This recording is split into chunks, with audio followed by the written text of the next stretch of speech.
Hi everyone, I'm adding this disclaimer here to hopefully address some potential questions.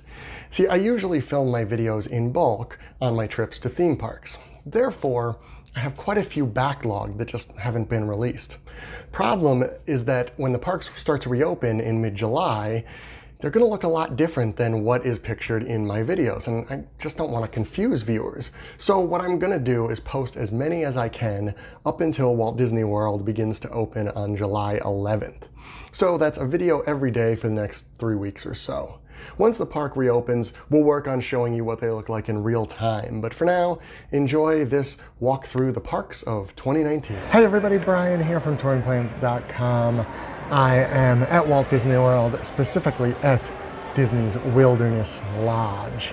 As you can see by the absolutely fantastic lobby behind me. And this video is the pros and cons of Wilderness Lodge. So I'm just going to list 2 or 3 things that I like, 2 or 3 things I don't like. And when I say I mean Touring Plans. It's not just me making these up, usually.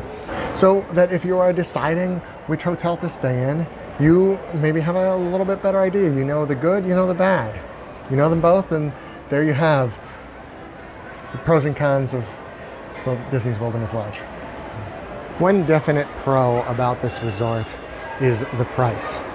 Now, it is a deluxe resort, so it's going to be more expensive, and Disney Deluxe means expensive. But it is less expensive than most of the deluxes. For instance, a standard room here will run you from the upper 300s, and yes, I know it's a lot, but wait till the end. From the upper 300s up to about the mid 550s, with the exception of Christmas week, which jumps up quite a bit from there, which is a lot. I know, I'm getting there. But let's take Beach Club, for example. One of the, I guess, more middle-priced deluxe resort. That one starts in the mid 400s, and it jumps pretty quickly up into the mid 600s. So you're still saving like $100 a night by staying here over Beach Club. Now granted, Beach Club can walk to Epcot, but you still have direct access by boat to the Magic Kingdom from here. It's not the monorail, it's not walking, which is why it's a little bit cheaper, but it is cheaper. And it is deluxe accommodations for moderate and a half pricing or so. One con to Wilderness Lodge, I mentioned the price in the last video. Part of that is because the rooms are smaller. Rooms here are smaller than you would get at other deluxes. They feel a little too small at times for deluxes, I will say. But if you're not planning on spending much time in the room, if you'd rather enjoy the resort or the parks, probably won't even notice, but that is definitely a downside, and it is a downside I have noticed staying here with my family. The rooms feel tighter than they do at the other deluxes. All right, for this pro, I am on the other side of the lobby. Right there, that's where I was sitting last time. Now I'm on the other side. This is the side facing Bay Lake, and I'm up on the 3rd floor. And the pro here is the views. Your room can have a spectacular view here, but it might not, especially if you go with one of the more economical standard rooms, which is what I have this time too. Nothing wrong with that at all, because you come out to like the 2nd and 3rd floor here, there are just viewing areas open to anyone. And you walk out here, you have this lovely, peaceful, relaxing view out to Bay Lake, the pool. You can hear the water flowing through the creek. You can hear the background music a little bit. Actually, that's the music from the pool. Background music would be nicer. And enjoy your day. Trying to do my best ASMR relaxing voice at the moment. Are you relaxed? Good, because now it's time for a con. Unfortunately, one con of Wilderness Lodge is the bus service. You see the bus back there going to the Animal Kingdom. There's nothing wrong with the buses in general, nothing wrong with the bus stop. But for whatever reason, every time over the last handful of years that we have timed out buses, meaning how long on average you would wait for each bus, the resort with the longest waits was Wilderness Lodge. I don't know why. Deluxes on average tend to be a little higher. We think some of it is just because there aren't as many buses running. You're staying at a value or a moderate. Bus is the only option you have, so they come more often. You know, here you have the boat to Magic Kingdom. The other deluxe resorts, you know, you can walk to parks, you can take monorail, stuff like that. Plus, they share a bus here with the Contemporary, so even after you get picked up here, you got to stop by the Contemporary, and then you go to the park. Not the most fun thing in the world. One definite pro of Wilderness Lodge is the dining options.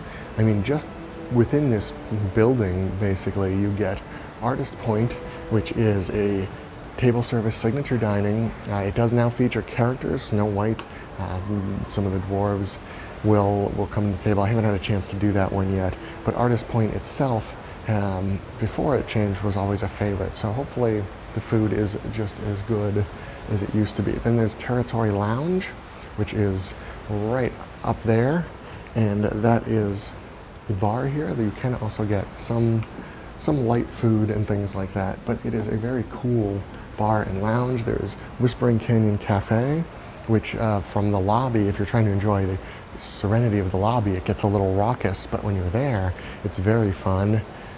And that serves breakfast, lunch, and dinner. There is Roaring Forks, the quick service. And then there's Geyser Point out here, right by the bay, which is a relatively new bar and grill. But as you can see, there is bar seating, lounge seating. There's another quick service window over there that you can just get food from. It's all covered. You get a nice breeze off the lake, so even on hot days, it's not too bad in there. And you get amazing views. So you can eat for 2 or 3 days here and not have the same meal at the same place twice easily. It's a good sign for a deluxe resort, and it is a pro. But while a definite pro of Wilderness Lodge is the boat access to Magic Kingdom that you get at that dock right out there, one definite con is that you can't walk to a park. In fact, here comes the boat to Magic Kingdom right now. Many of the deluxes allow you to walk to at least one park. Contemporary, you can walk to the Magic Kingdom. Grand Floridian, you will soon be able to walk to the Magic Kingdom. By the time you're watching this, maybe you can already. Therefore, from the Polynesian, you will technically be able to walk, although that'll be a long one because you have to go past the Grand Floridian and stuff. Beach Club, Yacht Club, Boardwalk, you can walk to either Epcot or Hollywood Studios. It's really just this and the Animal Kingdom as for traditional Disney deluxes. Don't have a walking path to a park. Now, I don't really mind that at all in this case because of some of the pros on this list that offset it. But to me, at least, it is a definite con. I love especially staying at like Beach Club, Contemporary, where you're so close to a park. Makes it so much easier, and that's got to be a con for this one. For the last pro on my list, I'm back in my favorite spot here on the second floor overlooking the lobby. That's because this pro is the lobby. It is the lobby, it is the theming, it is Native American and national park themed. You can see these giant wood logs with animals carved in them. There's a bunny. Even the light fixtures have American bison and Native Americans on them. There is a giant fireplace in this corner right there with rocking chairs you can sit in. And the best thing in the whole world, there are spaces on the upper floors here that just have chairs and a fireplace and nobody in them. For some reason, it seems like nobody has realized that these quiet spaces exist up here. And you know what? I shouldn't be telling you because I hope no one ever figures it out, because I want to come here and I want to sit in this chair and I want to enjoy the fireplace and look out at this beautiful lobby. I do like this resort quite a bit despite its cons, but that's it. That's my list of pros and cons of Wilderness Lodge. So hopefully you found it helpful. Hopefully you enjoyed it. I appreciate you watching, and be excellent to each other.